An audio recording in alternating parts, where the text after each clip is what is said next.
बिस्मिल्लाहिर्रहमानिर्रहीम। Iqra बिस्मि रब्बिकल्लज़ी खलक़।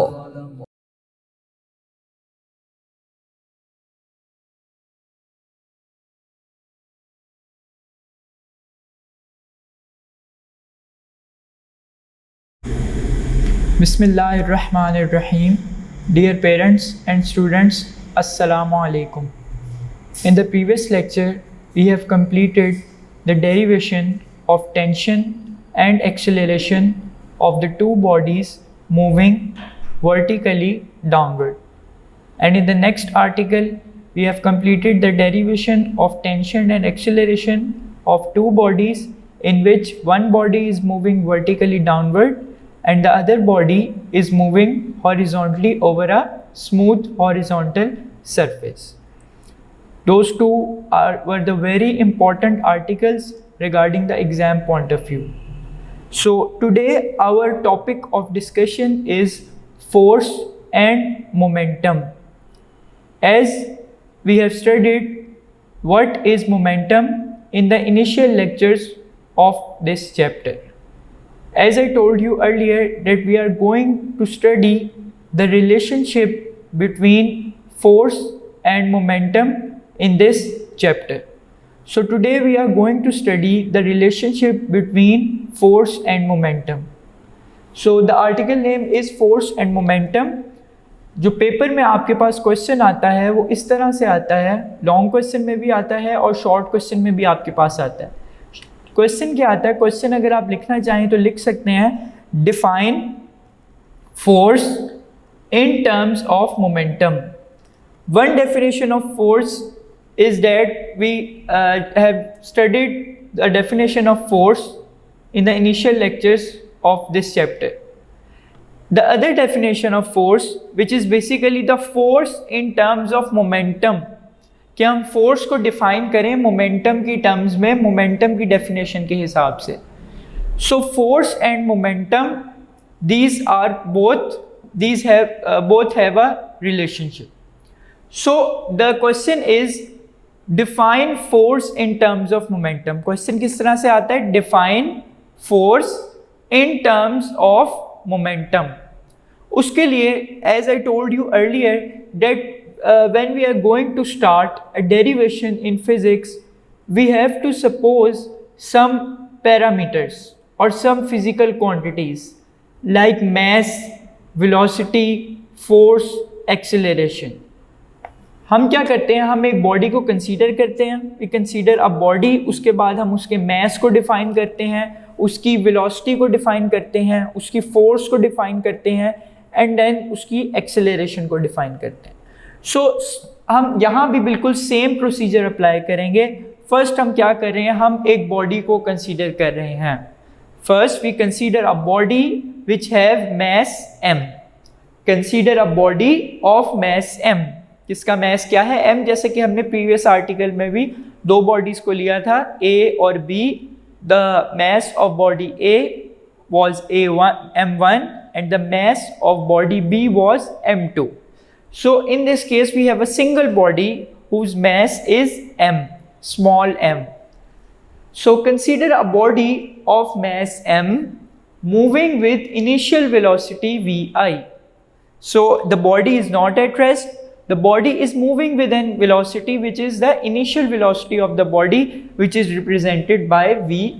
So the body have a mass m and the body moving with initial velocity vi. Let a force F acts on a body which produces acceleration a in it. As we know from the Newton's second law of motion, whenever a net force acts on a body, it produces some acceleration in the body. And what is the acceleration? Acceleration is basically the change in velocity in the body with respect to the time. So from the Newton's second law of motion, we know that when a net force or a force acts on a body, it produces some acceleration in it. So we have a body whose mass is m and it is moving with initial velocity vi. Suppose a force F, a force which is represented by capital letter F, acts on a body with some acceleration a. सो ये तो बात ज़रूरी है, ये बात हमें पता है कि जब फोर्स एक्ट करेगी तो एक्सेलरेशन भी प्रोड्यूस होगी. Then what happens, this changes the velocity of the body. So when the force acts on the body, it produces acceleration in the body, and as a result of that acceleration, the velocity of the body with respect to time changes. So what will be the velocity of the body? This, वो जो force थी, changes the velocity of the body. वो force जिसने acceleration को produce किया, उसने body की velocity को क्या कर दिया? Change कर दिया. The velocity of the body becomes Vf after time t. So we know that acceleration is basically the rate of change of velocity. And what is the rate? Rate is basically किसी भी quantity के साथ अगर हम rate को rate लिखते हैं उसके साथ, it means that quantity will be divided by time.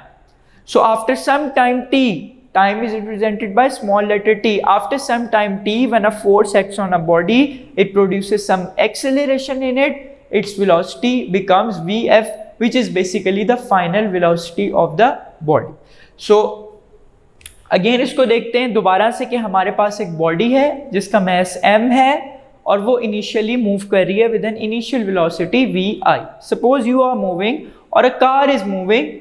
A car having mass m, it is moving with initial velocity vi. So some force acts on a body. Let's say the accelerator. ठीक है, हम accelerator को दबाते हैं, which is basically a net force.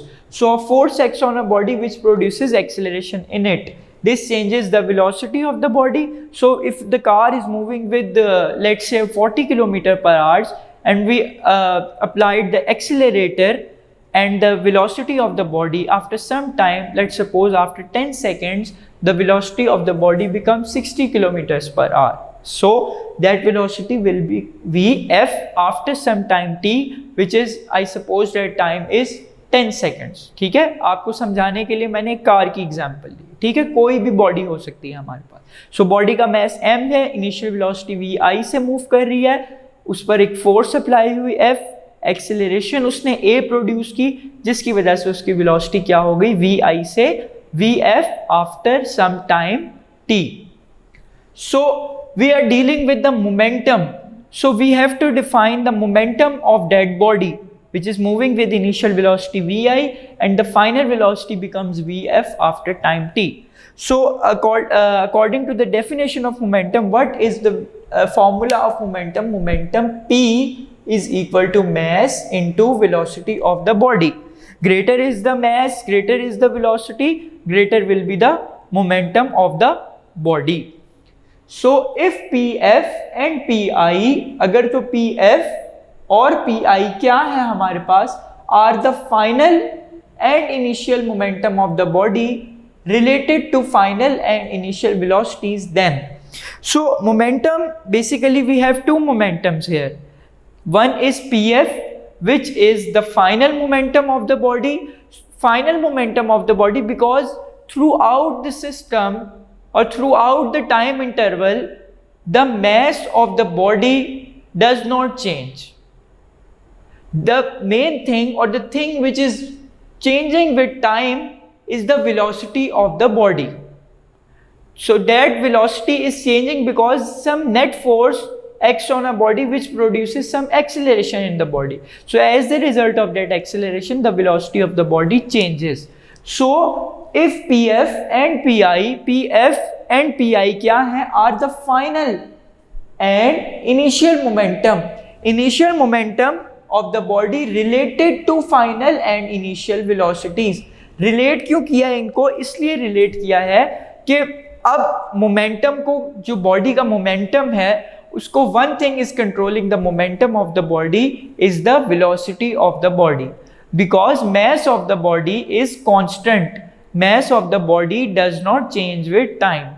The parameter or the quantity which is changing with time is basically the velocity of the body. So the momentum of the body in this case is related to its velocity. So PF momentum is related to the final velocity of the body when some acceleration acts on it after some time t. So PF is related to the final velocity of the body, which is VF, and the initial momentum Pi of the body is basically related to the initial velocity of the body from which it is moving initially. Initially the body is moving with some initial velocity Vi. So its initial momentum will be Pi, where Pi shows the initial momentum of the body. M is the mass of the body and Vi is the initial velocity of that body. So Pi is equal to mVi will be the initial momentum.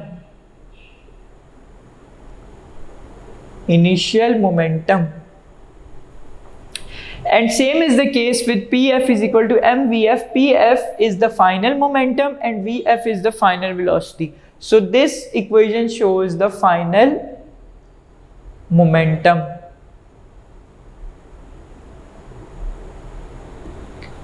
So as you studied, or as I explained you in the previous chapter, that acceleration is basically the change in velocity divided by time. And what is the change in velocity? Change in velocity, or delta V. Remember the symbol delta. Delta shows the change in any quantity. Delta, just like a small triangle, is basically what? It is the change in some quantity. So change in momentum will be equal to the final momentum minus initial momentum of that body. So we have to calculate the change in momentum of the body. Because why we have to calculate the change in momentum? Because the body is moving with an initial velocity Vi, and after some time t its velocity becomes Vf. So body के पास इस situation में दो velocities हैं, एक तो Vi जिस पे वो मूव कर रही है और एक Vf जब वो रेस्ट पर आ गई है. इसीलिए दो वेलोसिटीज हैं, इसीलिए दो मोमेंटम भी एग्जिस्ट करेंगे, Pf और Pi. सो हमने क्या करना है, हमने मोमेंटम का चेंज निकालना है कि इनिशियली बॉडी एक वेलोसिटी से मूव कर रही थी, उसमें कुछ मोमेंटम था Pi, और फाइनल वेलोसिटी जब Vf हुई तब भी उसके पास कुछ मोमेंटम फाइनल में था Pf. सो हम देखना चाह रहे हैं इन दोनों टाइम इंटरवल के दरमियान, फॉर एग्जांपल अगर Vi 0 सेकेंड पर थी और Vf 10 सेकेंड्स में थी, तो 0 से 10 के दरमियान, 0 से लेकर 10 सेकेंड्स के दरमियान बॉडी के मोमेंटम में कितना चेंज आया है. What change has occurred in the momentum of that body? So that's why we are calculating the change in momentum of the body, and the change in momentum is basically the same as change in velocity, which was final velocity minus initial velocity. And in case of momentum, final momentum minus initial momentum. So change in momentum will be equal to Pf minus Pi, where Pf is the final momentum and Pi is the initial momentum of the body. So momentum is basically defined by Pf is equal to mVf. So here we just put the value of Pf, which is mVf, and Pi is basically the initial momentum and its value is mVi. Simple हमने क्या किया, हमने simple इनकी values को equation में insert कर दिया है. सो Pf mVf, Pi mVi, सो mVf माइनस mVi. अब सिंपल जैसा कि हमने प्रीवियस आर्टिकल में डिस्कस किया, थोड़ी सी हम मैथमेटिक्स के रूल अप्लाई करेंगे. बहुत आसान है. हमने अगर आप इन दोनों क्वांटिटीज को देखें तो इन दोनों क्वांटिटीज में एक चीज कॉमन है, विच is the mass of the body, because the mass of the body does not change with time. ठीक है, टाइम के साथ मास चेंज नहीं हो रहा, सेम बॉडी मूव कर रही है. सो मास को हम इस इक्वेशन में से कॉमन निकाल लेंगे.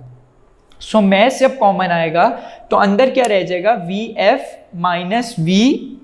ठीक है, और पी एफ माइनस पी आई उसी तरह से रहेगा।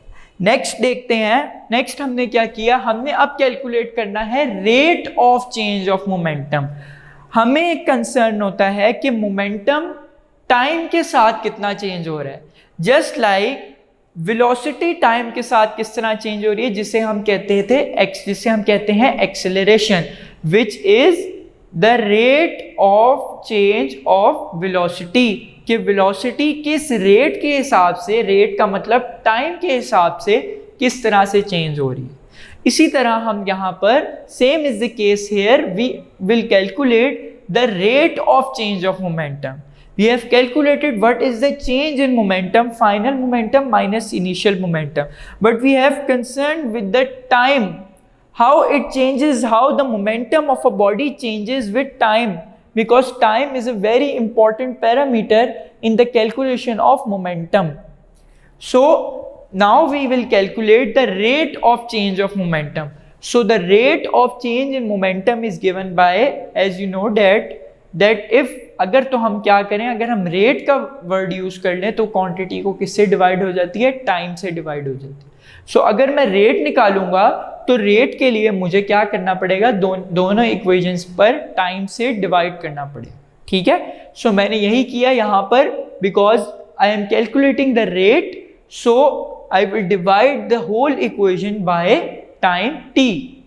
So the whole equation is divided by time t. Pf minus Pi over T m Vf minus Vi over T. Vf minus Vi को हम ब्रैकेट में लिख लेते हैं, ठीक है, ये इसके साथ मल्टीप्लाई हो रहा है। अच्छा, अब अगर हम देखें तो हमारे पास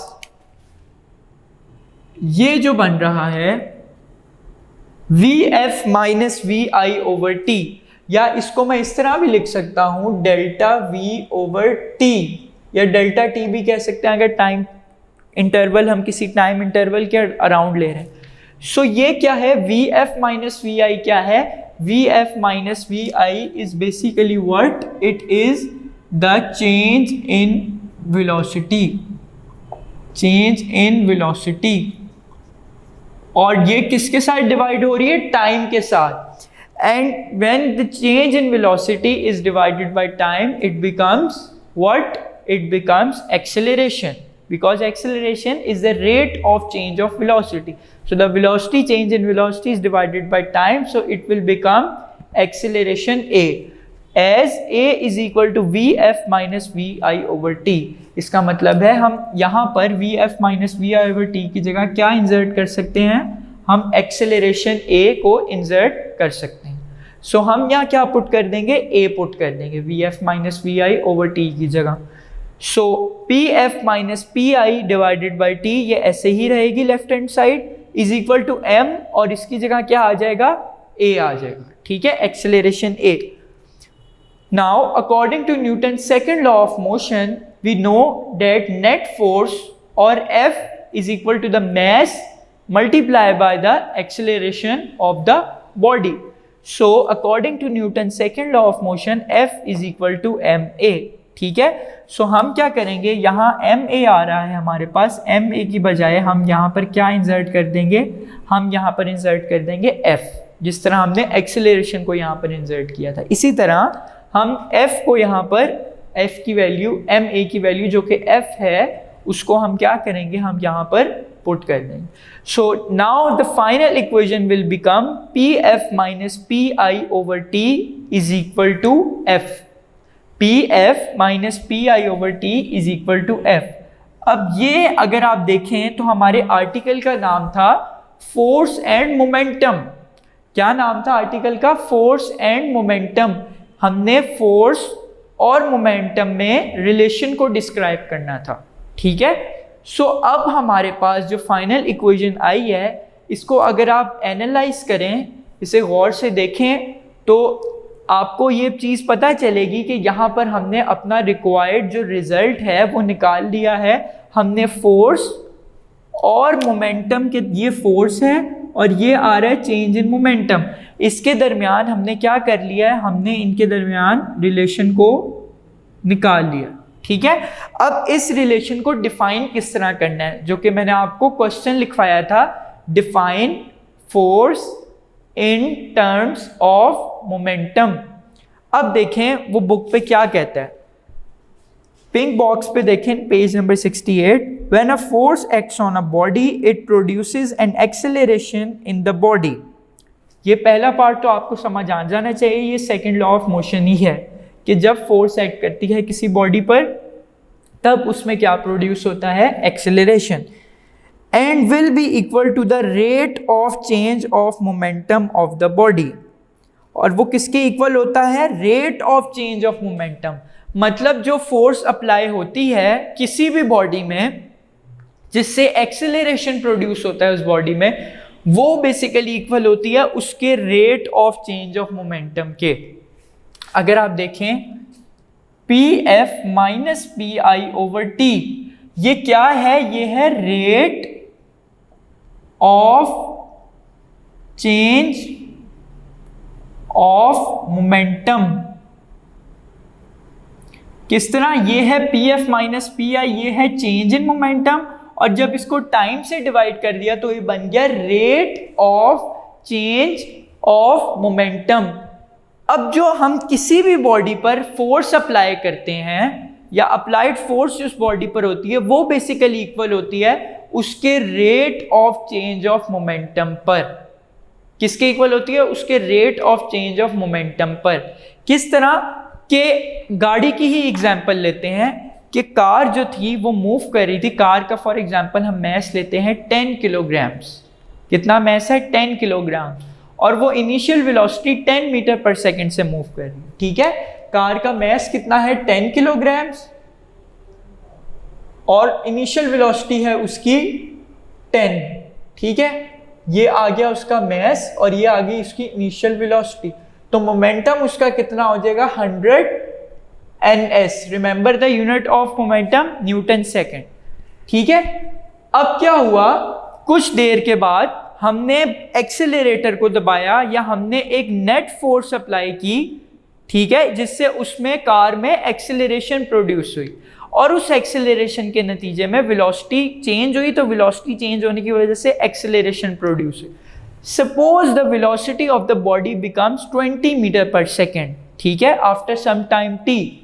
सो now this is P I, now P F क्या होगा, मैस सेम ही है उस कार का, 10 into 20।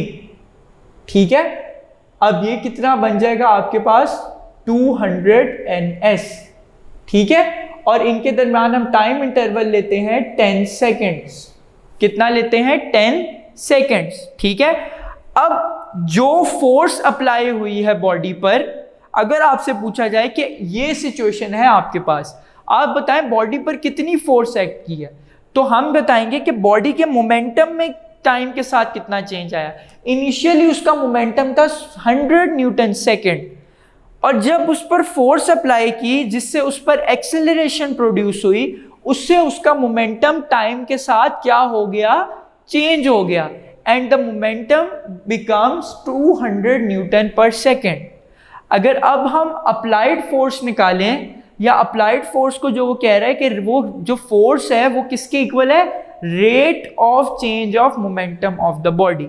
सो अगर वो निकालूं मैं तो क्या बन जाएगी, पी एफ मेरे पास क्या है फाइनल 200, ठीक है, minus 100 divided by time 10। So 100 divided by 10, answer will be 10 Newton's, ये फोर्स आएगी। अच्छा, अगर तो आप यूनिट्स को कंसिस्टेंट देखना चाहें तो वो भी आप देख सकते हैं। किस तरह देख सकते हैं कि अगर आप देखें तो मोमेंटम का यूनिट है ns, बस मोमेंटम का हमने रिप्रेजेंटेशन चेंज किया, फाइनल और इनिशियल दोनों हैं मोमेंटम ही, इसका मतलब है दोनों के यूनिट्स न्यूटन सेकेंड ही होंगे। सो न्यूटन सेकेंड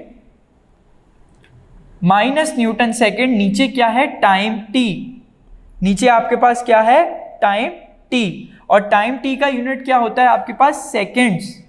क्या यूनिट होता है, सेकेंड्स। जब आप न्यूटन सेकेंड को न्यूटन सेकेंड से माइनस करेंगे तो आंसर न्यूटन सेकेंड ही आएगा। जैसे आप 200 को 100 से माइनस करेंगे तो आंसर न्यूटन सेकेंड्स में ही आएगा, यानी न्यूटन सेकेंड स्क्वायर बन जाएगा, आंसर न्यूटन सेकेंड में ही आएगा। सो वो क्या बन जाएगा आपके पास, इसको अगर मैं यहां पर कर दूं, अगर आपको विजिबल नहीं है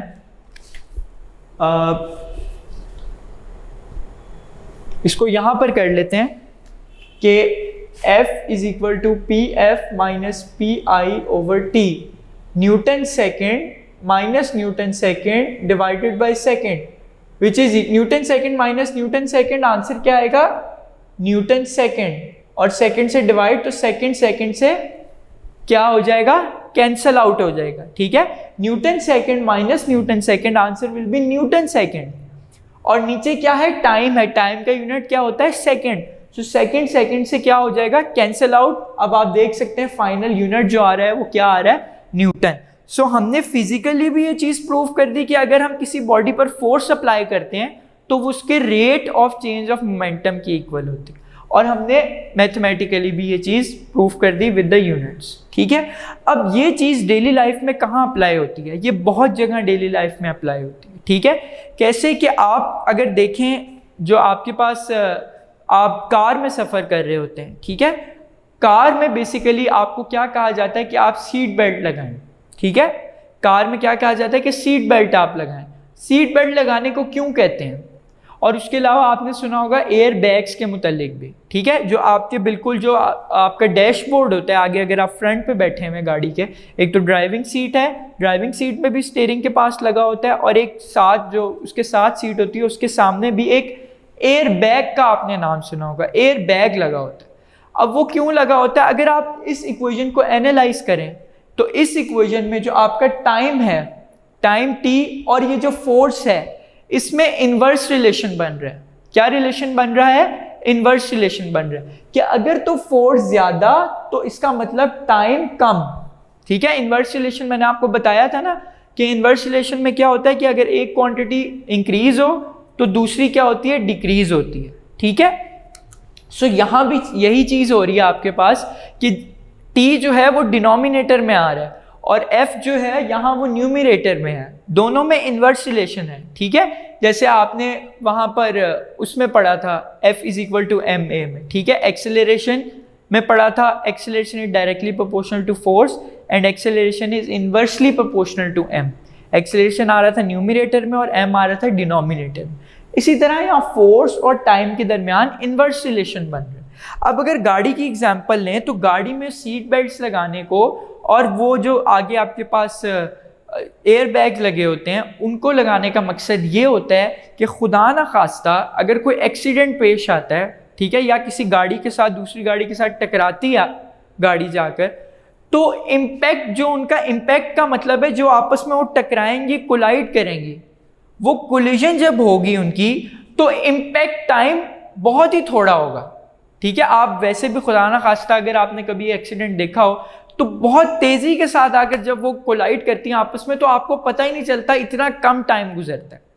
अब उस टाइम को वो अगर आप देखें तो जो नुकसान होता है, जो कोलिजन होती है जिसकी वजह से वो कार डिस्ट्रॉय हो जाती है बिल्कुल, वो क्यों होती है, वो इसलिए होती है क्योंकि rate of change of momentum जो है, मोमेंटम बहुत तेजी से चेंज होता है, ठीक है।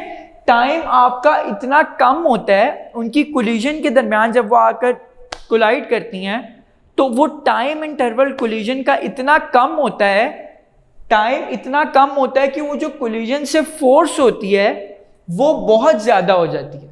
जब वो फोर्स बहुत ज़्यादा हो जाती है तो फिर एक्सीडेंट भी बहुत सीवियर होता है, ठीक है, और उससे खुदा न खास्ता नुकसान भी बहुत ज़्यादा हो जाता है।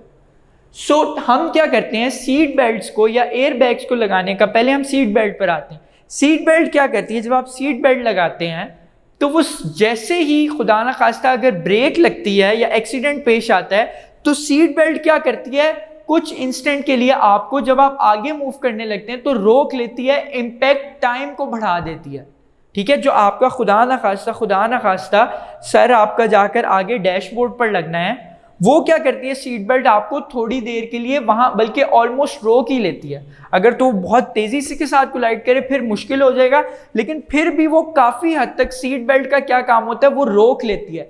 रोकने का क्या मतलब है, वो टाइम को इम्पैक्ट टाइम जो होता है आपके और जो आपका सर खुदा न खास्ता और डैशबोर्ड, उसके जो टाइम लगना है, इतनी जोर से जाकर लगना है और इतने कम टाइम में लगना है, वो उस टाइम इंटरवल को बढ़ा देती है, वो आपको वहां रोक देती है, आपको टाइम ज्यादा मिल जाता है स्टेबल होने के लिए।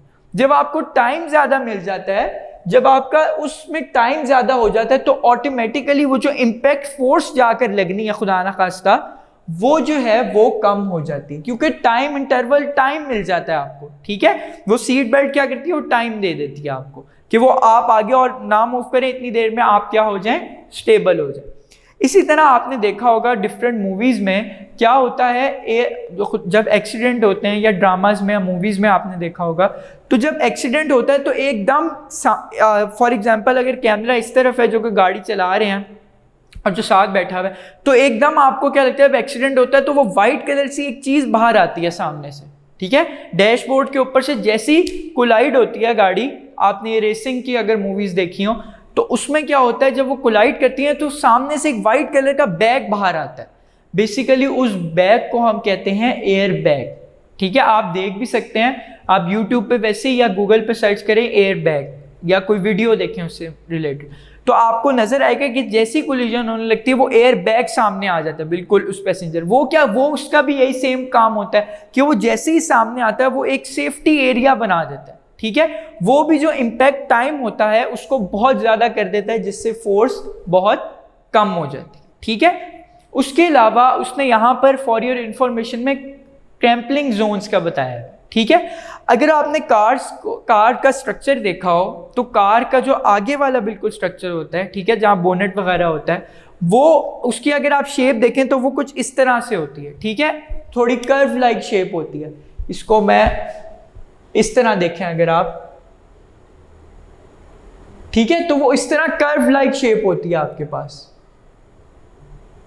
ठीक है, इस तरह कुछ कर्व लाइक आगे से उसका पार्ट होता है। ठीक है, वो क्यों होता है, वो इसलिए होता है, अगर वो जो कर्व टाइप बनाया जाता है इस तरह करके, जो उसकी शेप होती है वो इस तरह इसलिए बनाई जाती है कि खुदा ना खास्ता अगर आकर, और वो इतनी है मतलब इतनी स्ट्रेंथ की बनाई जाती है कि खुदा ना खास्ता अगर एक्सीडेंट हो रहा है या आगे कोई वैसी दीवार वगैरह आ गई और आपको पता नहीं चला, रात का वक्त है, जैसे सर्दियों में दिसंबर जनवरी के महीनों में धुंध होती है, तो रात को जो है ट्रैवल करना बड़ा मुश्किल हो जाता है, ख़ासतौर पे उन एरियाज़ में जहाँ ज़्यादा मतलब आबादी ना हो। ठीक है, कंस्ट्रक्शन वगैरह बिल्डिंग्स ना हो, तो इसलिए वहाँ पर हो सकता है खुदा ना खास्ता किसी दीवार के साथ भी टकरा दे।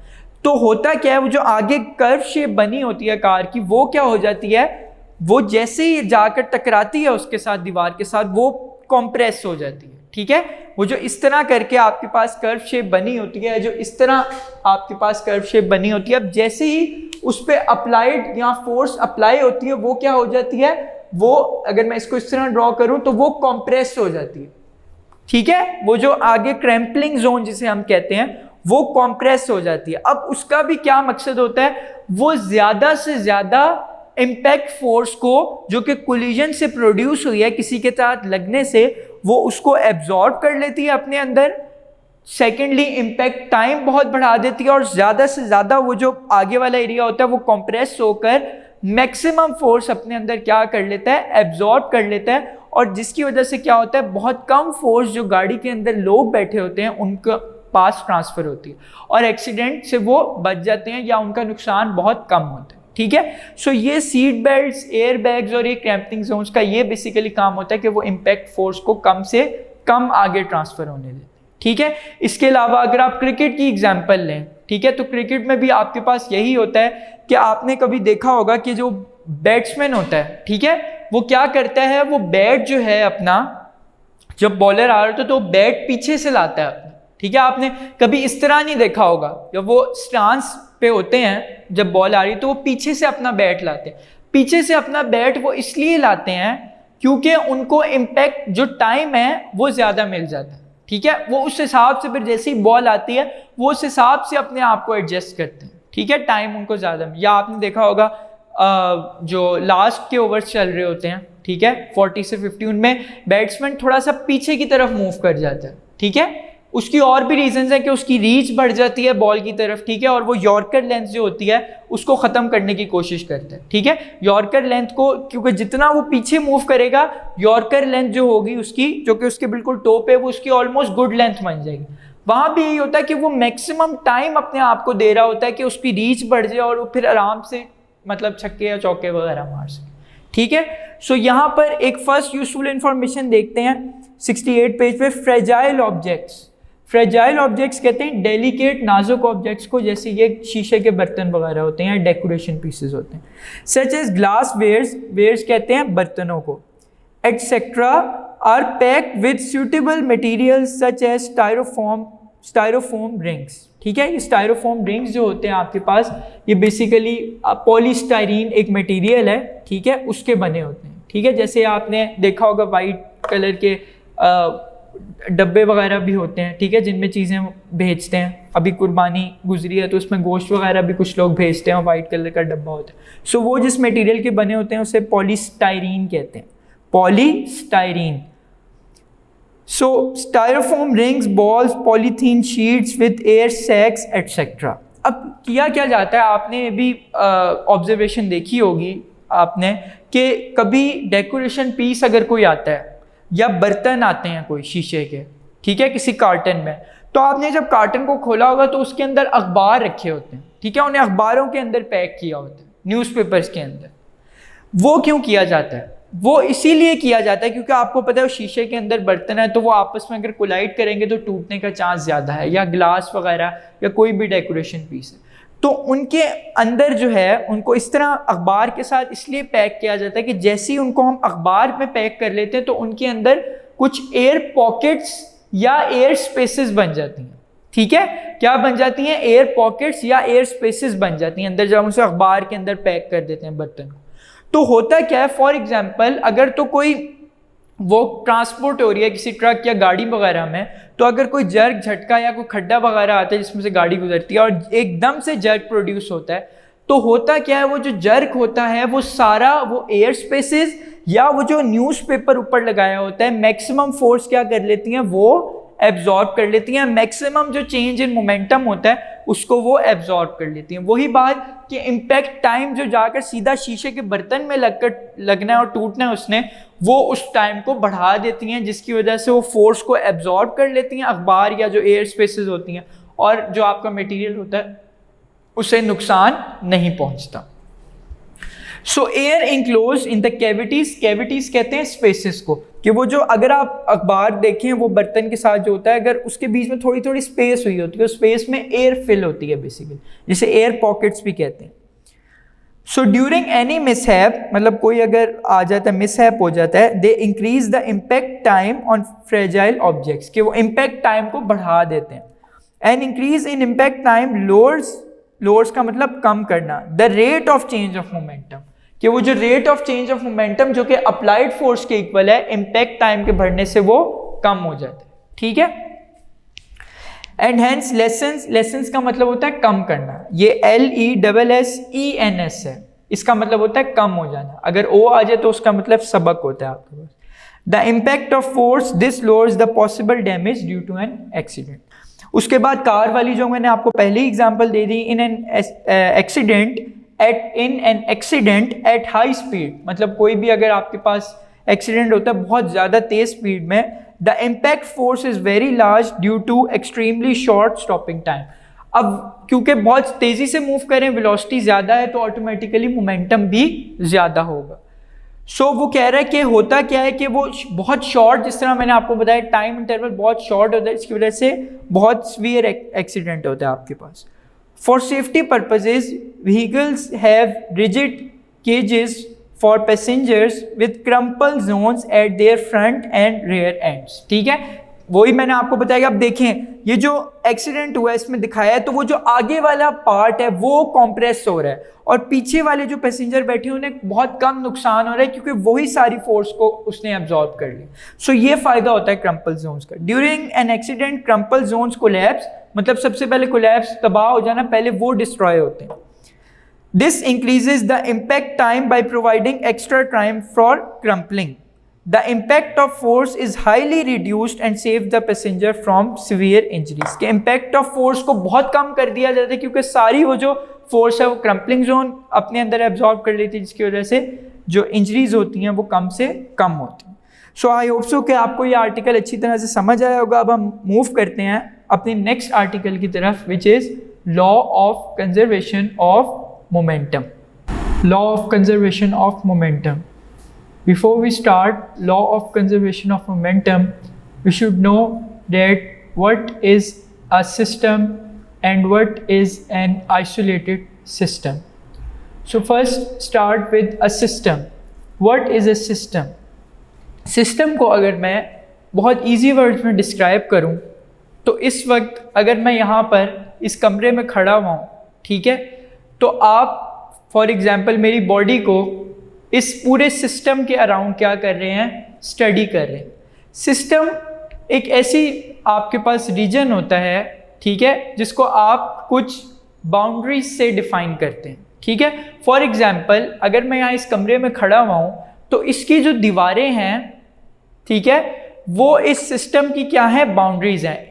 इस सिस्टम के अंदर फॉर एग्जांपल आपने मेरी मोशन को डिस्कस करना है, मेरी बॉडी की वेलोसिटी को मेजर करना है, तो वो आप इस कमरे के अंदर ही मेजर करेंगे। इसका मतलब है ये जो पूरा रूम है ये एक सिस्टम है, और इस सिस्टम को बाहर की जो सराउंडिंग्स हैं उनको क्या चीज़ अलग कर रही है इस सिस्टम को बाहर की सराउंडिंग से, जो इस सिस्टम की वॉल्स हैं, बाउंड्रीज हैं, ठीक है। सो सिस्टम क्या है आपके पास, system a group of bodies within certain boundaries.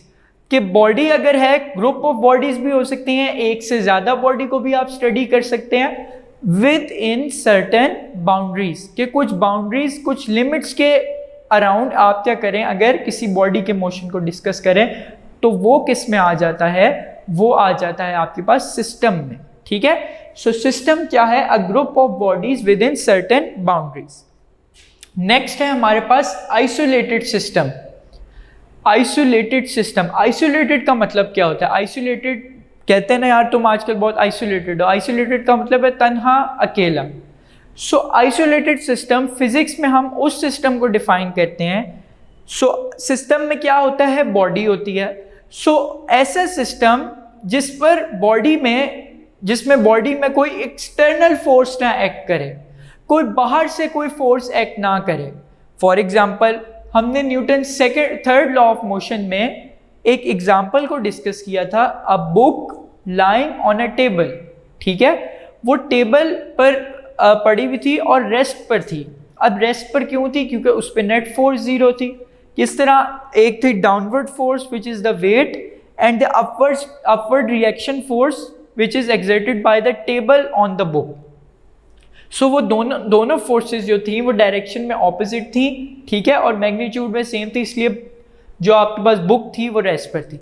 अब अगर मैं बुक के मोशन को डिस्कस करूं तो उस पर कोई एक्सटर्नल बाहर से मैं लाकर उस पर, यानी कि उसको मूव नहीं करवा रहा, उसको हाथ नहीं लगा रहा, यानी कि उस पर कोई फोर्स नहीं एक्ट कर रहा जिसकी वजह से उसमें एक्सेलरेशन प्रोड्यूस हो और वो बुक मूव करे, ठीक है। सो वो जो बुक जिस सिस्टम में होगी उस सिस्टम को हम कहेंगे आइसोलेटेड सिस्टम। मतलब आइसोलेटेड, फिजिक्स की टर्म में आइसोलेटेड सिस्टम क्या है कि कोई फोर्स उस पर एक्ट ना करे, कोई एक्सटर्नल फोर्स उस पर एक्ट ना करे। सो आइसोलेटेड सिस्टम क्या है, a system in which no external force, internally forces act कर सकती हैं लेकिन एक्सटर्नली बाहर से कोई फोर्स एक्ट ना करे। So that system is called basically the isolated system. So law of conservation of momentum को समझने से पहले सिस्टम और आइसोलेटेड सिस्टम को समझना बहुत ज़रूरी है। इनकी डेफिनेशन आ जाती है पेपर में। A system, momentum of a system depends on its mass and velocity, ये चीज़ तो हमें पता है। अब सिस्टम क्या है, इसको अंडरलाइन कर लें, second line page number 69, law of conservation of momentum. A system is a group of bodies, bodies के ग्रुप को कहते हैं विद इन सर्टेन बाउंड्रीज, जो कि किन्हीं बाउंड्रीज के दरमियान में होती है। एन आइसोलेटेड सिस्टम, अब आइसोलेटेड सिस्टम क्या है, is a group of interacting bodies, ठीक है। अब इसमें आपके पास इंटरेक्टिंग बॉडीज आ गया है कि वो बॉडीज इंटरेक्ट भी कर सकती हैं। जैसा कि हम आगे जाकर दो बॉल्स की एग्जांपल को डिस्कस करेंगे, जैसे कि स्नूकर में होता है, ठीक है, आप फोर्स अप्लाई करते हैं और वो इंटरेक्ट करती हैं आपस में बॉल्स, ठीक है। कुछ मैस होता है उनका, वेलोसिटी से जब वो मूव करती हैं तो आपस में कोलाइड करती हैं या इंटरेक्ट करती हैं। So an isolated system is a group of interacting bodies, group भी होना कि एक से ज़्यादा बॉडी आपके पास प्रेजेंट हो, on which no external force is acting, जिन पर कोई भी एक्सटर्नल फोर्स एक्ट ना करे। If no unbalanced or net force acts on a system, then according to equation 3.14, its momentum remains constant. अब देखें, अगर तो इक्वेशन जो हमने पढ़ी है, ठीक है, अगर F is equal to P F minus P I over T, ये हमारे पास इक्वेशन थी जो कि हमने वर्क फॉर डे 11 में डिस्कस की। अब अगर तो ये जो है F, ये है नेट फोर्स या एक्सटर्नल फोर्स। वो कह रहा है कि अगर ये ज़ीरो हो जाएगी, नो एक्सटर्नल फोर्स और no net force act on a body, तो जो ये P F minus P I over T है ये भी ज़ीरो हो जाएगा, ठीक है, क्योंकि ये इक्वल्स टू ज़ीरो हो जाएगा। और ये क्या है, ये है आपके पास rate of change in momentum. इसका मतलब ये हुआ, अगर इसको मैथमेटिकली तो हमने देख लिया, अगर फिजिकली देखें तो कहने का वो जो कह रहा है उस बात का मतलब ये है कि अगर तो बॉडी पर कोई एक्सटर्नल फोर्स या नेट फोर्स एक्ट नहीं करती तो बॉडी के मोमेंटम में भी टाइम के साथ कोई चेंज नहीं आएगी, ठीक है। दोबारा देखते हैं इसको कि अगर वो कह रहा है कि कोई भी आइसोलेटेड सिस्टम की बात हो रही है ना, कोई भी नेट फोर्स एक्ट नहीं करती दो इंटरेक्टिंग बॉडीज में, तो इसका मतलब है F0 हो गया।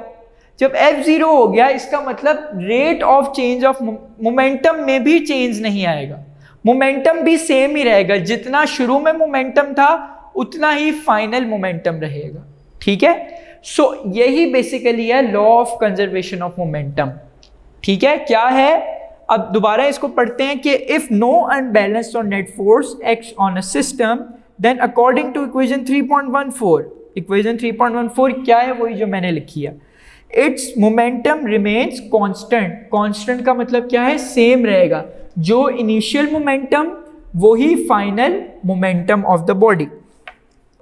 Thus the momentum of an isolated system is always conserved, ठीक है। कंजर्व का मतलब क्या होता है कि सेम ही रहता है उनका मोमेंटम, ठीक है, चेंज नहीं होता, कंजर्व रहता है, सेम रहता है, वही रहता है। This is the law of conservation of momentum, ठीक है। इट स्टेट्स दैट, अब क्वेश्चन किस तरह से आता है, क्वेश्चन आपके पास शॉर्ट में भी आता है और लॉन्ग में भी आता है। लॉन्ग तो ये क्वेश्चन सेकंड इंपॉर्टेंट लॉन्ग, वो जो दो हमने टेंशन वाले केसेस डिस्कस किए थे, इसके बाद ये वाला, ये भी बहुत इंपॉर्टेंट लॉन्ग क्वेश्चन है, पेपर में काफ़ी दफ़ा आ चुका है। अब इसका क्वेश्चन किस तरह आता है, नोट्स जब आपको मिल जाएंगे उसमें भी आपको पता चल जाएगा। क्वेश्चन आता है explain law of conservation of momentum with an example. क्या क्वेश्चन आता है, अगर लिखना चाहें तो लिख लें, explain law of conservation of momentum with an example, ठीक है, with the help of an example, with an example. So हम दो एग्जाम्पल्स को डिस्कस करेंगे, एक हम दो स्फीयर्स को डिस्कस करेंगे उनकी मोशन को, और एक डिस्कस करेंगे हम motion of a gun and a bullet को। अब पेपर में अगर तो वो आपको कह देता है कि आप किसी एक एग्जाम्पल से इसको एक्सप्लेन करें, तो आपकी मर्जी है, आप गन या बुलेट वाली से एक्सप्लेन कर दें या आप जो है वो स्फीयर्स वाली एग्जाम्पल जो अभी हमने करनी है उससे एक्सप्लेन कर दें। लेकिन अगर तो वो कहता है कि explain the law of conservation of momentum with an example of two spheres, two moving spheres, तब आपने फिर वो स्फीयर्स वाली ही एग्जाम्पल लिखनी है, तब आप बुलेट और गन वाली नहीं लिख सकते। इसी तरह वाइस वर्सा, अगर आपके पास बुलेट और गन वाली का कह देता है, मेंशन कर देता है, तो बुलेट और गन वाली ही लिखनी है, दूसरी नहीं लिखनी, ठीक है। So coming back towards our topic, law of conservation of momentum, सबसे पहले लिखनी है उसकी स्टेटमेंट, जिस तरह न्यूटन के लॉज की थी स्टेटमेंट, इसी तरह यहाँ भी इनकी क्या लिखनी है, स्टेटमेंट लिखनी है। क्या स्टेटमेंट है, बुक से पढ़ते हैं, मैंने भी लिखी हुई है। The momentum of an isolated system, किसका मोमेंटम, आइसोलेटेड सिस्टम का, जिसमें दो इंटरेक्टिंग बॉडीज हैं और उनका मोमेंटम सेम है, ठीक है। The momentum of an isolated system of two or more than two interacting bodies. Two or more than to क्यों कहा है, टू होना लाजमी है क्योंकि ग्रुप कहा था उसने, और ग्रुप दो चीज़ों का ही होता है, एक सिंगल चीज़ का ग्रुप नहीं हो सकता। सो momentum, law of conservation of momentum में क्या है, पहली कंडीशन है एक आइसोलेटेड सिस्टम होना चाहिए, और उस आइसोलेटेड सिस्टम में हमारे पास दो या दो से ज़्यादा बॉडीज होनी चाहिए, दो तो लाजमी है, दो से ज़्यादा भी हो सकती है। So the momentum of an isolated system of two or more than two interacting bodies वो आपस में इंटरेक्ट कर रही हैं, रिमेन्स कांस्टेंट रहेगा। ये आपको कहता है law of conservation of momentum, कि मोमेंटम कंजर्व रहेगा, मोमेंटम उस पूरे सिस्टम का सेम रहेगा, जितना फाइनल मोमेंट, जितना इनिशियल मोमेंटम उतना ही final momentum. So the momentum of an isolated system of दो या दो से ज्यादा इंटरेक्टिंग बॉडीज का विल रिमेन कांस्टेंट का मतलब सेम रहेगा। ठीक है, ये है आपके पास law of conservation of momentum. अब उसने उसको डिफरेंट एग्जांपल से शो किया हुआ है, जिस तरह हमने Newton's third law of motion में, ठीक है, we studied an example of an air filled balloon. ठीक है, we studied an example of air filled balloon in which air is filled in a balloon. ठीक है, सो हो क्या रहा था, एयर जो थी सॉरी वो बाहर निकल रही थी बैलून में से। ठीक है, अगर आप उसकी एग्जांपल को देखें तो इस तरह आपके पास बैलून था और एयर उसमें से बाहर निकल रही थी, और ये थी एक्शन फोर्स, और इस एक्शन फोर्स की वजह से एक रिएक्शन फोर्स जनरेट हुई थी जो कि एयर लगा रही थी बैलून पे, जिसकी वजह से वो ऊपर की तरफ मूव कर रहा है। अगर अब हम यहाँ मोमेंटम को लेकर आए तो इनिशियल मोमेंटम क्या होगा, इनिशियल मोमेंटम होगा जो वेलोसिटी एयर की होगी और जो मास होगा एयर का, वो किसके इक्वल होगा, मोमेंटम ऑफ एयर के। ठीक हो गया, वो एक इनिशियल मोमेंटम होगा। अब हमने कहा क्योंकि ये एक आइसोलेटेड सिस्टम है, इस पर बाहर से कोई फोर्स एक्ट नहीं कर रही, इस पर बाहर से कोई फोर्स एक्ट नहीं करी, बाहर से नहीं बैलून को कोई छेड़ा। ठीक है, सिर्फ क्या हो रहा है, एयर इसमें से बाहर निकल रही है। ठीक है, एयर जब इसमें से बाहर निकल रही है, क्योंकि ये एक आइसोलेटेड सिस्टम है तो मोमेंटम इसका सेम रहना चाहिए, मतलब जितना एयर का मोमेंटम उतना ही बैलून जो ऊपर की तरफ मूव करेगा उतना मोमेंटम। इसका मतलब ये है, हमें ये भी इस आर्टिकल से समझ आ गया, न्यूटन्स थर्ड लॉ ज़्यादा वैलिडेट हो गया हमारे पास, ज़्यादा अच्छी तरह हमें अंडरस्टैंड हो गया कि वो मोमेंटम बेसिकली कंजर्व करने के लिए एक तो रिएक्शन फोर्स एक्ट करती है, लेकिन हमें पता है फोर्स एक्ट करने की वजह से मोमेंटम भी प्रोड्यूस होता है। सो पहले मोमेंटम था जो एयर का था, जो कि बाहर निकल रही थी। अब उस आइसोलेटेड सिस्टम के मोमेंटम को सेम रखने के लिए, कंजर्व करने के लिए या कांस्टेंट रखने के लिए क्या होता है, बैलून ऑपोजिट डायरेक्शन में ऊपर की तरफ मूव करता है, और जो इनिशियल मोमेंटम एयर का होता है और फाइनल मोमेंटम बैलून का होता है जो कि ऊपर मूव करता है, वो सेम रहता है। यही हमें कहता है law of conservation of momentum. लेकिन लॉन्ग क्वेश्चन अगर आ जाए तो आप ये वाली एग्जांपल नहीं लिखेंगे। ये अगर शॉर्ट में आ जाता है कि straight law of conservation of momentum, 2 number का क्वेश्चन, उसमें आप ये बैलून वाली एग्जांपल दे सकते हैं। लेकिन लॉन्ग में क्योंकि वो बड़ी एग्जांपल है तो उसके लिए फिर आप ये स्फीयर और गन एंड बुलेट वाली ही देंगे। So consider the example of an air filled balloon as describe under the third law of motion. In this case, balloon and the air inside it form a system, क्योंकि वो एक system है, उसको हम study कर रहे हैं, 2 और 2 से ज़्यादा इंटरेक्टिंग बॉडीज हैं। Before releasing the balloon, the system was at rest and hence the initial momentum of the system was 0। ठीक है, जब हम रिलीज नहीं किया था हमने बैलून को, तब क्या था, इनिशियल मोमेंटम 0 था, क्योंकि ना एयर मूव कर रही है ना बैलून मूव कर रहा है। इसका मतलब दोनों की वेलोसिटी 0 है। जब वेलोसिटी 0 तो मोमेंटम भी 0 हो जाएगा। इसका मतलब रेस्ट पर नो नेट फोर्स, तो मोमेंटम भी 0। As soon as the balloon is set free, जब उसको छोड़ेंगे, सेट फ्री करेंगे, एयर एस्केप्स, एयर बाहर निकलेगी, out of it with some velocity, कुछ वेलोसिटी से एयर क्या करेगी, बाहर निकलेगी।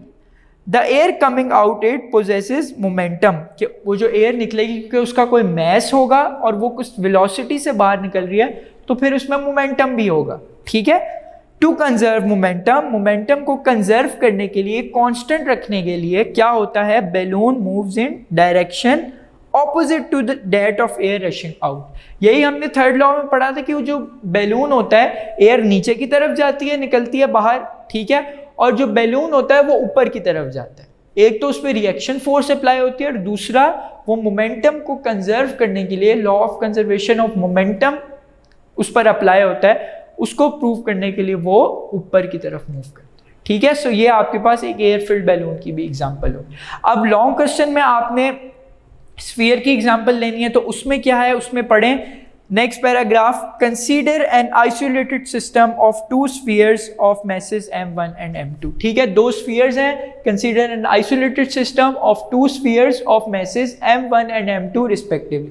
जैसा कि हम पहले डेरिवेशंस में करते आते हैं कि दो अगर हमारे पास बॉडीज हों, एक के मास को हम ले लेते हैं m1 और एक के मास को हम ले लेते हैं m2. इसी तरह हमारे पास इसमें here we have two spheres. The mass of sphere 1 will be m1 and the mass of sphere 2 will be m2. ठीक है, so sphere जो होता है आपके पास, sphere क्या होता है? Sphere is just like a ball. ठीक है, sphere जैसे कि टेनिस बॉल होती है, वो भी एक sphere है, या जिस तरह आप देखते हैं वो जो उसमें यूज होती है आपके पास स्नूकर में, वो भी बॉल जो होती है वो sphere की शेप की होती है. Sphere is just like a ball. और जो फुटबॉल होती है वो भी आपके पास एक स्फेरिकल शेप होती है. ठीक है, सो दो स्फीयर्स हैं, आइसोलेटेड सिस्टम है जिसमें दो स्फीयर्स हैं, कि हमने कहा था दो या दो से ज़्यादा इंटरेक्टिंग बॉडीज होनी चाहिए हमारे पास आइसोलेटेड सिस्टम. सो हमारे पास हैं दो बॉडीज, एक का मास है m1 और एक का मास है m2 रिस्पेक्टिवली, का मतलब कि पहले स्फीयर का m1 और दूसरे स्फीयर का m2. They are moving with initial velocities v1 and v2 in a straight line. ठीक है, सॉरी v1 नहीं है, u1 है. अगर आपको इसमें थोड़ा सा डिफरेंस है, v हम बाद में लेंगे जो फाइनल, ये है u1 और u2. अगर आपको v लग रहा है तो ये गलत है, ये है u1 और u2. ठीक है, अब मैंने ज़्यादा प्रोमिनेंट कर दिया. सो इनिशियल वेलोसिटीज़ हैं उनकी, m1 की वेलोसिटी क्या है? जो स्फीयर का मास जिसका m1 है उसकी वेलोसिटी है u1, और जो स्फीयर मास जिसका m2 है उसकी वेलोसिटी है u2. अब हम यहाँ एक सपोजिशन ये ले रहे हैं कि जो स्फीयर मास m1 है उसकी वेलोसिटी u1 ज़्यादा है u2 से. जस्ट लाइक दैट कि आप जब वो करते हैं, स्नूकर खेलते हैं, तो आप एक बॉल पर फोर्स अप्लाई करते हैं, उसमें कुछ वेलोसिटी प्रोड्यूस करते हैं और वो दूसरी बॉल के साथ जाकर कोलाइड करती है. तो जो पहली बॉल होती है वो अपना मोमेंटम बेसिकली ट्रांसफ़र करती है दूसरी बॉडी को. उसकी वेलोसिटी क्यों मोमेंटम ट्रांसफ़र करती है? क्योंकि उसकी वेलोसिटी जो होती है उसको कोई फोर्स अप्लाई करते हैं, उसके नतीजे में एक्सेलरेशन प्रोड्यूस होती है, वेलोसिटी प्रोड्यूस होती है और फिर वो उसके साथ टकराती है. सो u1 जो कि स्फीयर ऑफ मास m1 है उसकी वेलोसिटी u1 ग्रेटर है, ज़्यादा है किससे? u2 से. ठीक हो गया.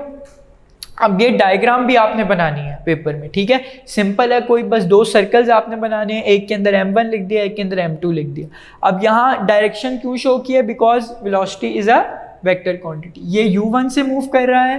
ठीक है, इसको और बड़ा कर देते हैं ताकि आपको v ना लगे, और ये u2 से मूव कर रहा है. ठीक हो गया.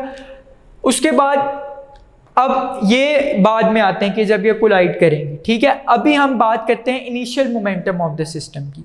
अब इनिशियली जो है, अगर हमने मोमेंटम कैलकुलेट करना हो इन दोनों बॉडीज़ का, इनिशियली ये दोनों जो स्फीयर्स हैं ये रेस्ट पर हैं. ठीक है, या कह सकते हैं हम कुछ वेलोसिटी से मूव कर रहे हैं स्ट्रेट लाइन में.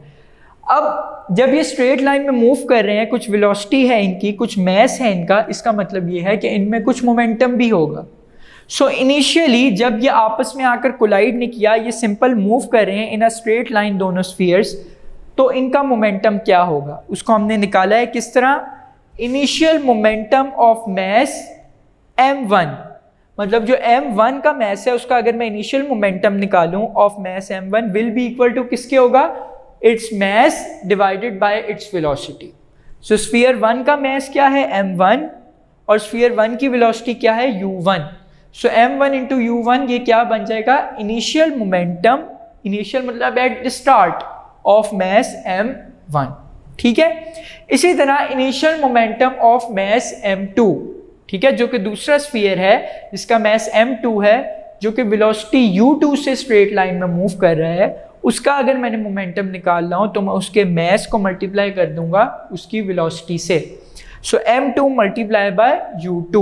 So the equation becomes m2 u2. ये आपके पास आ गया initial momentum.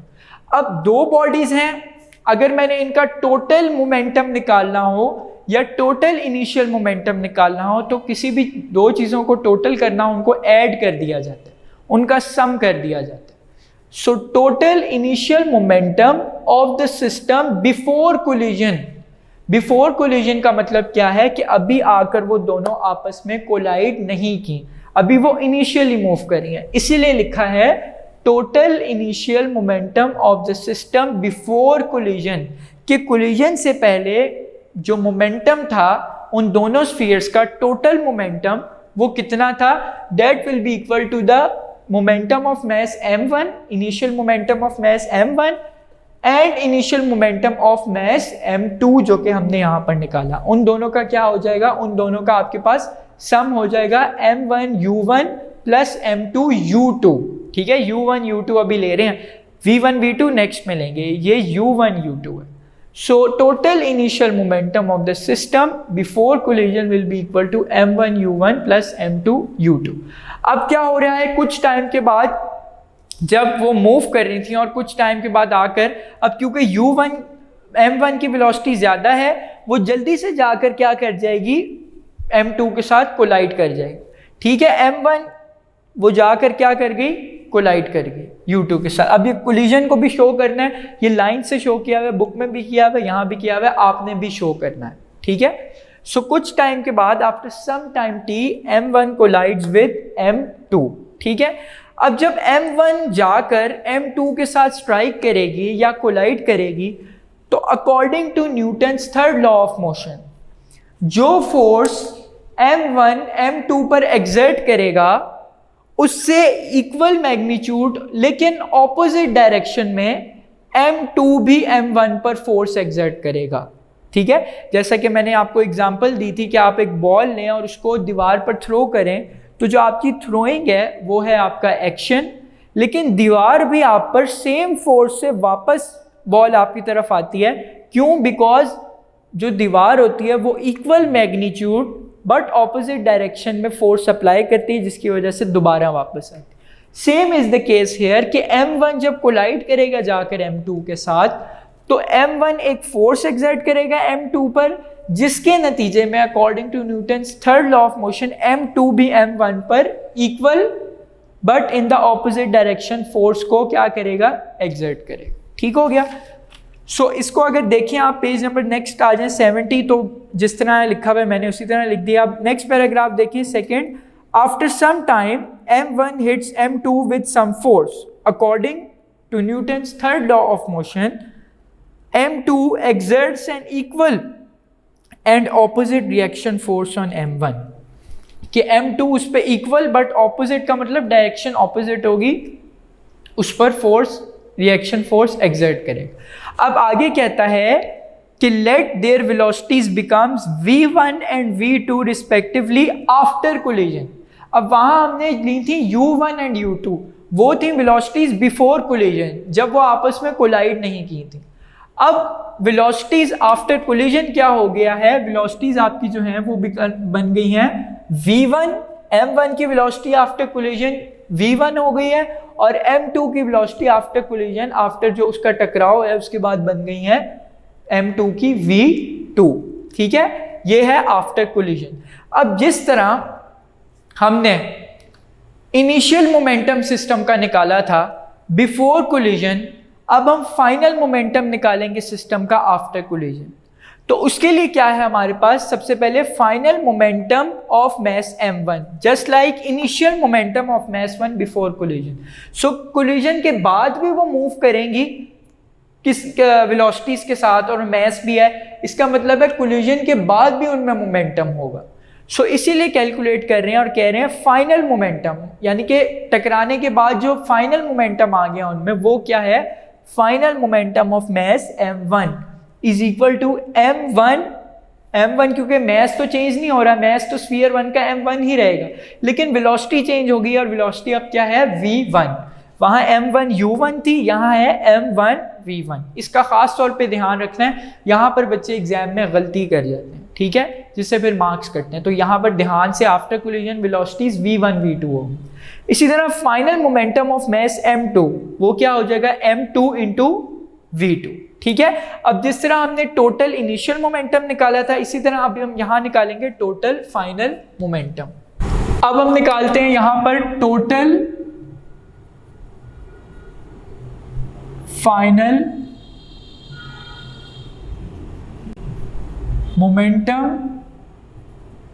Of the system means इसमें दो बॉडीज हैं, स्फीयर m1 और m2, आफ्टर कोलिजन, मतलब कोलिजन उनकी हो गई है, उसके बाद कितना टोटल फाइनल मोमेंटम है, वो इक्वल होगा final momentum of mass m1 plus final momentum of mass m2। इसका मतलब m1v1 प्लस m2v2। ठीक हो गया। ये जिस तरह इनिशियल मोमेंटम निकाला था, इसी तरह यहां अब टोटल फाइनल दोनों को ऐड कर दिया। ठीक है, इसी तरह आप देख सकते हैं बुक में भी वो कर रहा है, उसने दोनों मोमेंटम्स को ऐड कर दिया। अब हम लगाते हैं यहाँ law of conservation of momentum, और वो हमें क्या कहते हैं, पहले हम लिखते हैं यहाँ अकॉर्डिंग, ये बच्चे यहाँ करके क्वेश्चन छोड़ देते हैं जो कि बिल्कुल गलत है, उनके नंबर कट जाते हैं। असल चीज जो आपने प्रूफ करनी थी वो अब आ रही है। According to law of conservation of momentum, अब यहां लिखते हैं ये ब्रैकेट डालकर, total initial momentum of the system, जिसमें दो बॉडीज हैं, बिफोर कोलिजन। एक तो ये हो जाएगा। अब ये क्या है, ये इनिशियल मोमेंटम है। लॉ ऑफ कंजर्वेशन क्या है कि जो इनिशियल मोमेंटम होगा, मोमेंटम सेम रहेगा। मोमेंटम सेम रहने का मतलब, कंजर्व होने का मतलब क्या है कि initial momentum of the system, अगर इस सिस्टम की बात करें बिफोर कोलिजन, वो इनिशियल मोमेंटम तक किसके इक्वल होगा, total final momentum, total final momentum of the system after collision. ठीक हो गया। ये according to law of conservation of momentum कि जो टोटल इनिशियल मोमेंटम है सिस्टम का before collision will be equal to, according to law of conservation of momentum, will be equal to total final momentum of the system after collision। मतलब initially जो momentum था जब उन्होंने collide ने किया, और फाइनल मोमेंटम जब कोलाइड करके वो हट गई तब कितना मोमेंटम, वो दोनों अब सेम रहेंगे क्योंकि वो आइसोलेटेड सिस्टम है, एक्सटर्नली कोई फोर्स उन पर एक्ट नहीं करे। सो अगर इसको मैथमेटिकली और लिखना चाहें तो सिंपल आप वैल्यूज पुट कर दें। इनिशियल मोमेंटम टोटल क्या था, m1 u1 plus m2 u2। ठीक हो गया। यहां लिख देंगे m1 u1 plus m2 u2, और फाइनल टोटल कितना है, m1 v1 plus m2 v2, m1 v1 plus m2 v2। अब आपका ये जो क्वेश्चन है, अगर आपको ये वाली एग्जांपल आप लिखते हैं स्फीयर्स वाली, अब आपका ये क्वेश्चन का आंसर कंप्लीट हुआ है। जब आप ये फाइनल इक्वेशन और ये इक्वेशन लिखेंगे तब आप प्रूफ करेंगे कि ये इसके इक्वल होता है। ठीक है। सो ये इसको अगर हम दोबारा एक दफ़ा रिवाइज करें तो हमने क्या लिया, हमने एक आइसोलेटेड सिस्टम लिया दो स्फीयर्स का, फर्स्ट स्फीयर का मास m1, दूसरे स्फीयर का मास m2।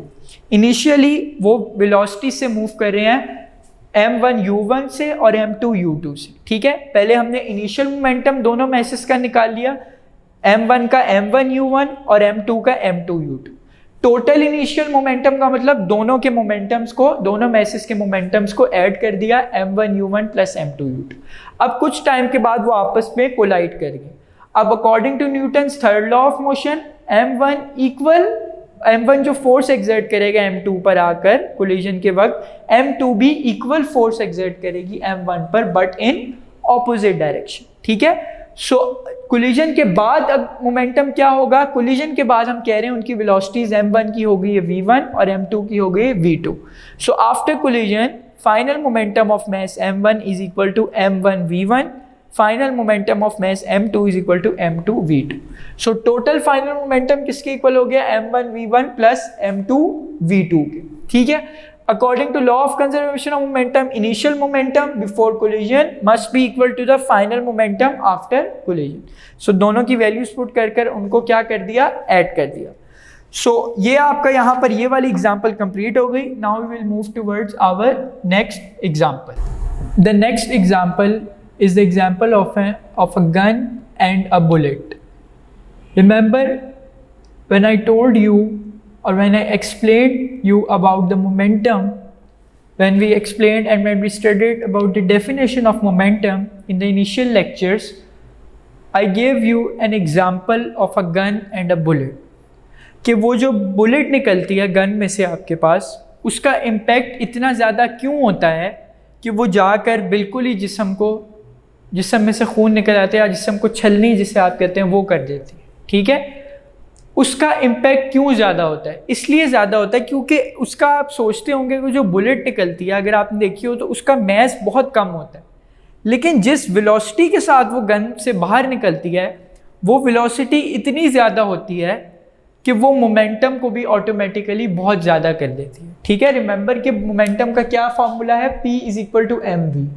अब वो जो वेलोसिटी है वो इतनी ज़्यादा होती है कि वो जो मोमेंटम होता है फाइनल उसको भी बहुत ज़्यादा कर देती है, जिसकी वजह से वो जो इम्पैक्ट होता है जाकर पड़ता है जिस्म पर वो बहुत ज़्यादा होता है. ठीक है, सो ये आपके पास एक बड़ी अच्छी एग्जांपल है. ये जो law of conservation of momentum है इसको समझने के लिए, ये जो गन एंड बुलेट का सिस्टम है, क्योंकि इसमें दो बॉडीज़ हैं, एक है बुलेट और एक है gun.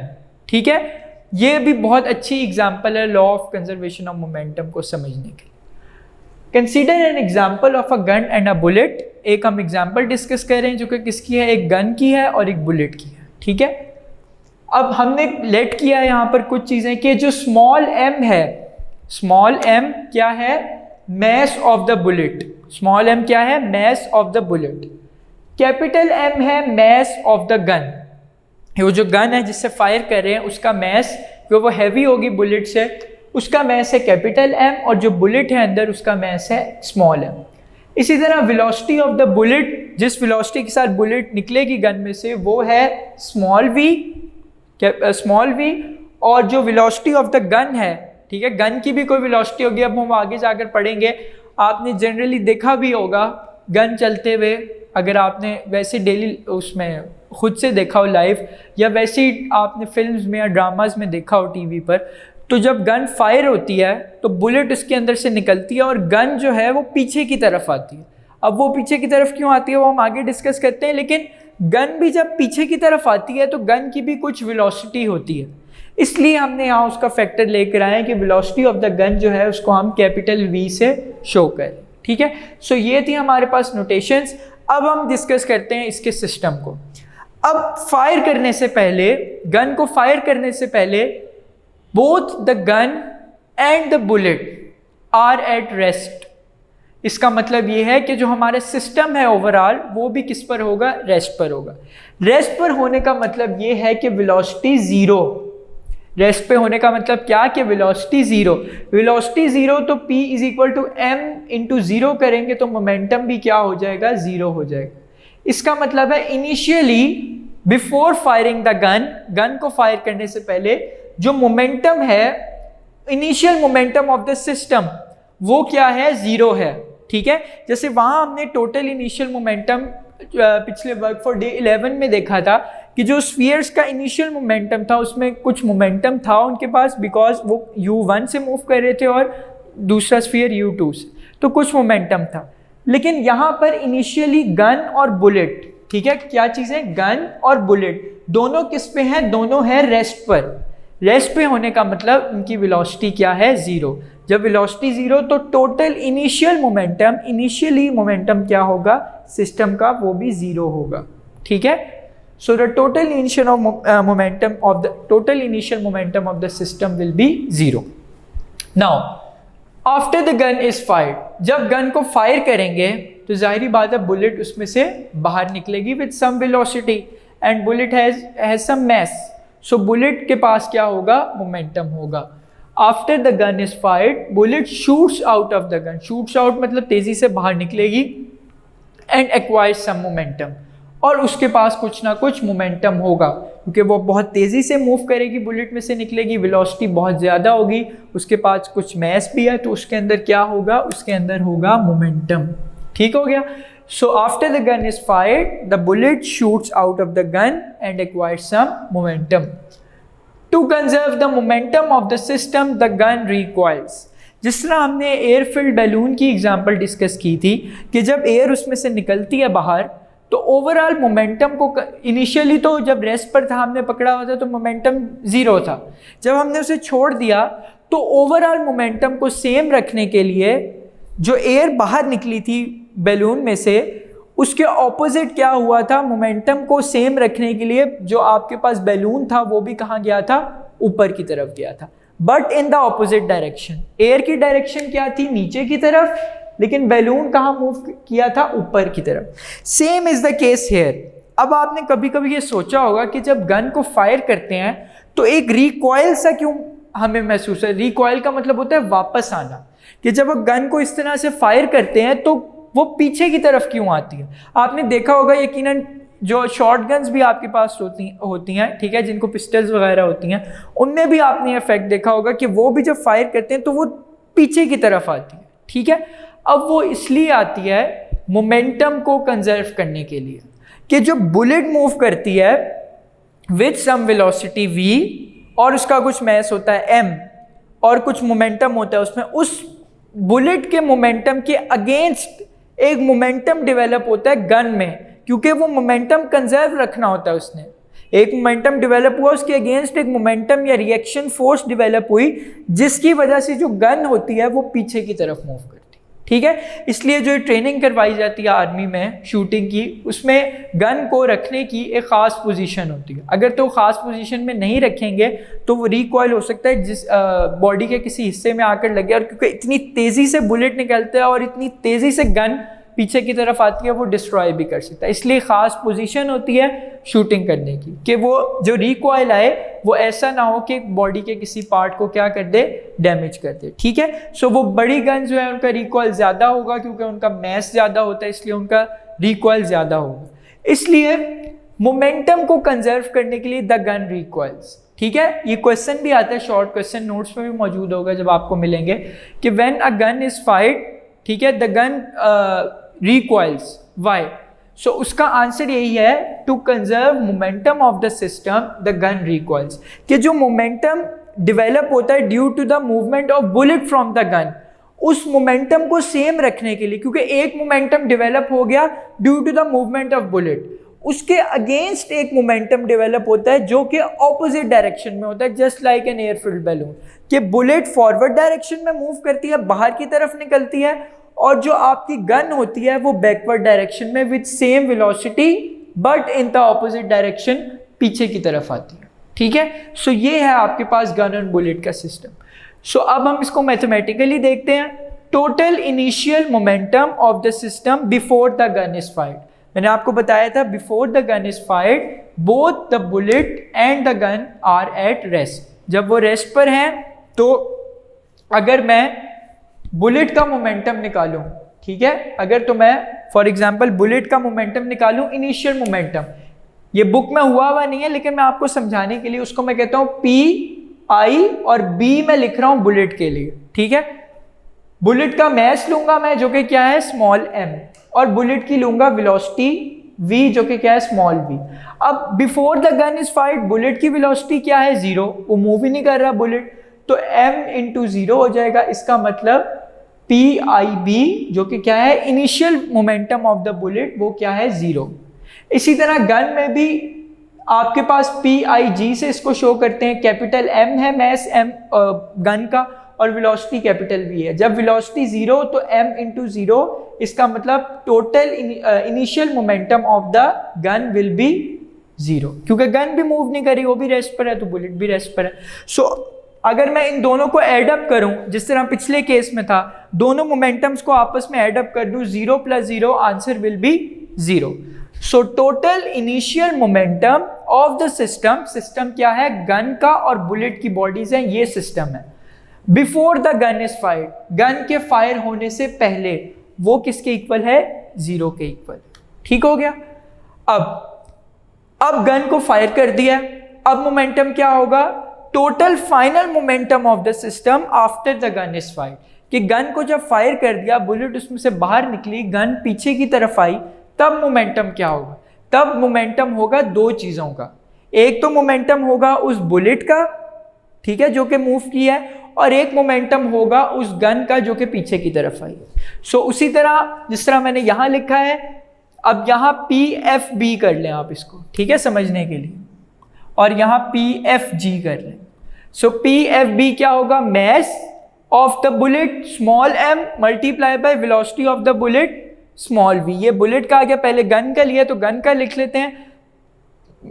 Final momentum of the gun will be equal to the mass of gun capital M multiply by velocity of v capital velocity of gun capital V।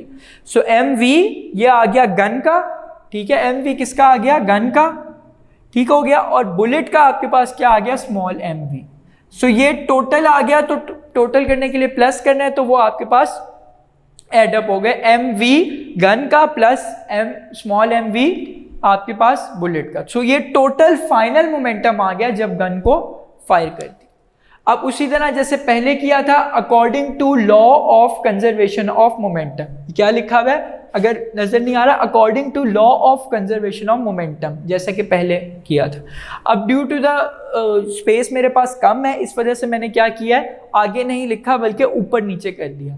मेरे पास स्पेस का इशू है, आपके पास पेपर में space का issue नहीं होगा, आपने जिस तरह बुक में लिखा हुआ है आमने सामने पेज नंबर 71 पर उसी तरह लिखना है, ठीक है।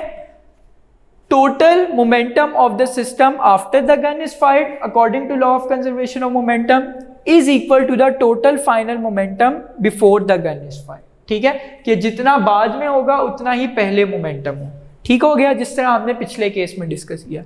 अब after the gun is fired final momentum क्या है, mv plus small mv, capital mv plus small mv, और before the gun is fired वो था 0, तो यहाँ आ गया 0।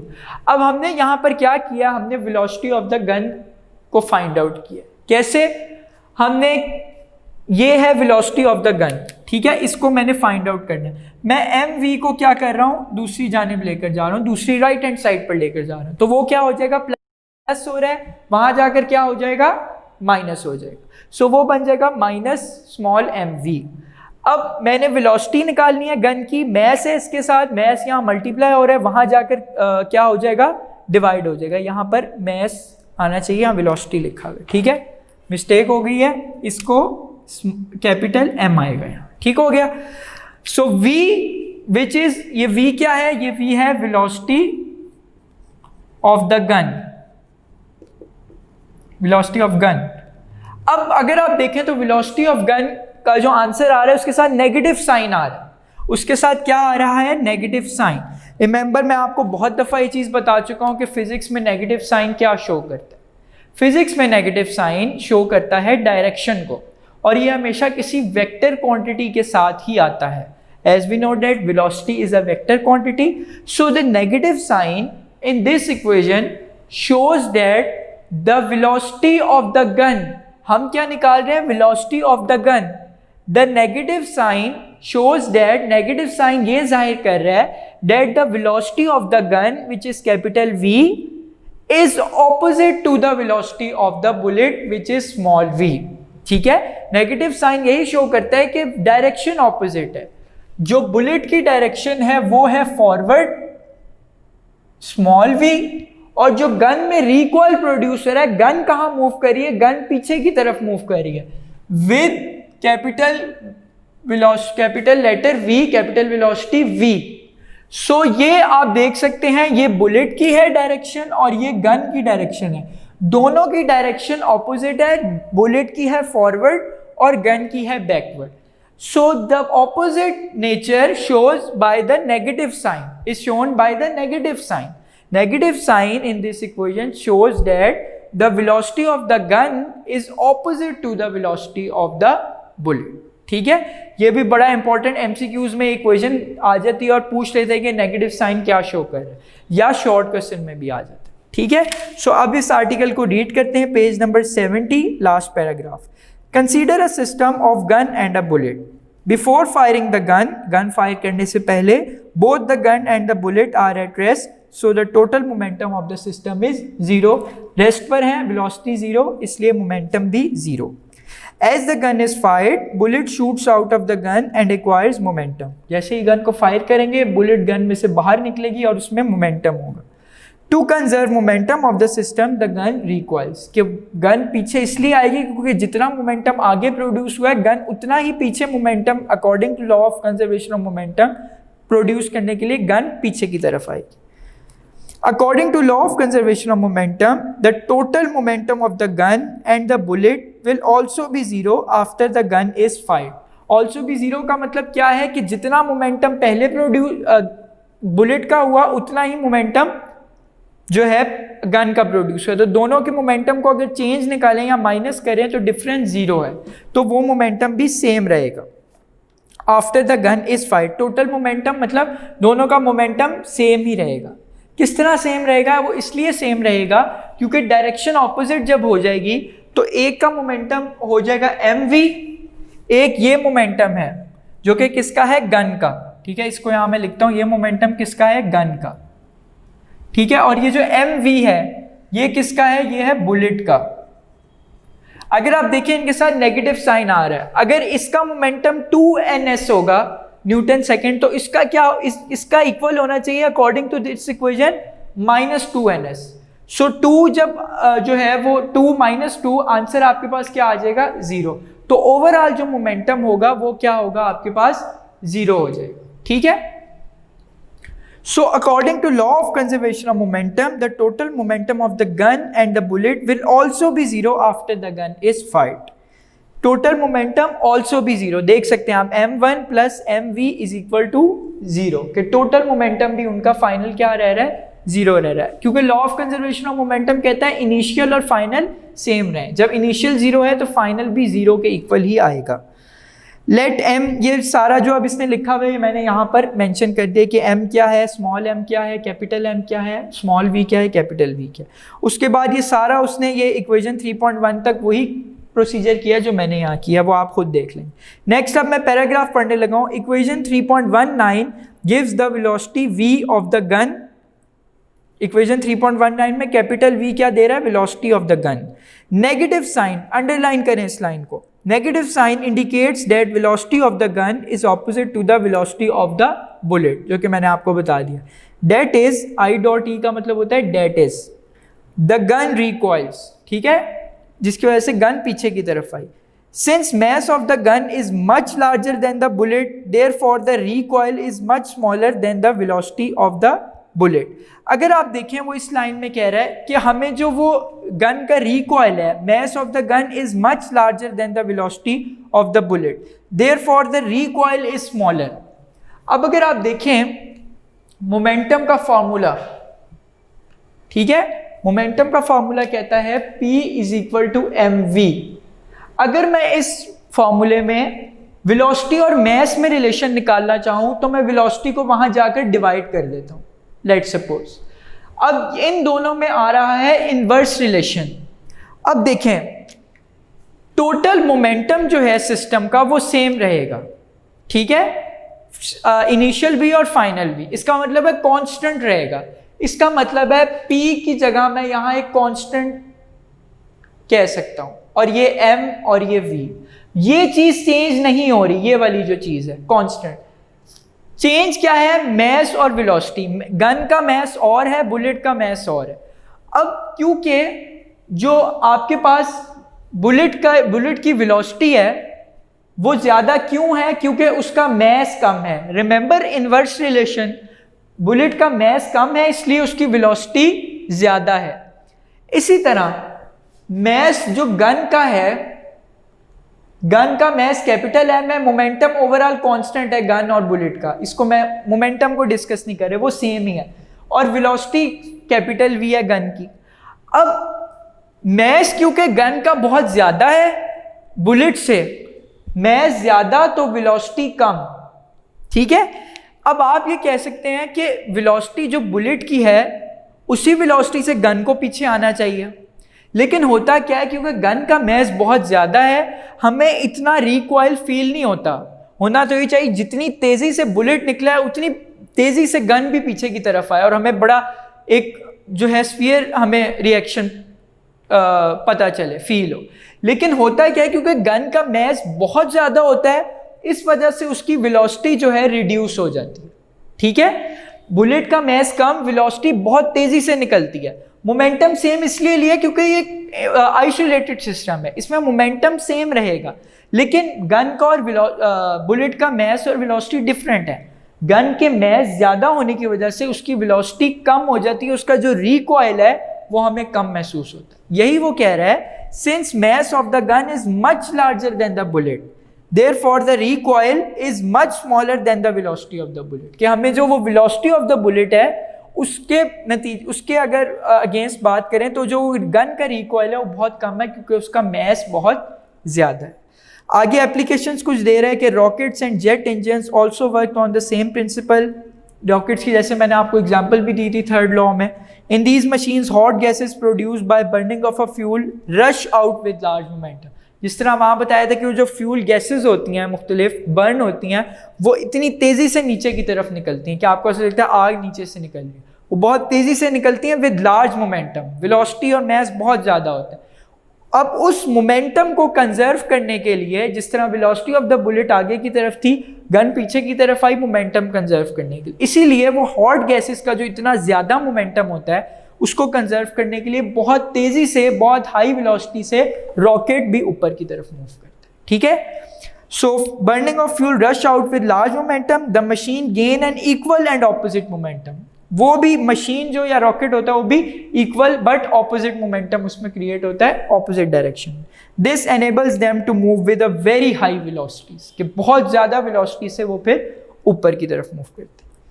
आज का हमारा article law of conservation of momentum और फोर्स एंड मोमेंटम कंप्लीट हुआ है। Law of conservation of momentum long question आता है विद वन एग्जांपल। आपकी मर्जी है आप स्फीयर वाली दे दें या ये गन और बुलेट वाली दे दें, लेकिन अगर मेंशन कर देता है कि यही वाली दो तो वही वाली देंगे आप। ठीक है, सो ये बड़ा इंपॉर्टेंट आर्टिकल है। आई होप कि you will understand this article. So आज का हमारा लेक्चर यहाँ पर कंप्लीट हो रहा है। If you find any query or problem regarding this lecture, you can contact us through our WhatsApp number, which will be given to you at the end of this video through a text message, voice message और through an image। इंशाल्लाह next lecture के start में उसको solve किया जाएगा। आज का lecture हमारा यहाँ पर ख़त्म होता है। Thank you so much. अल्लाह हाफिज़।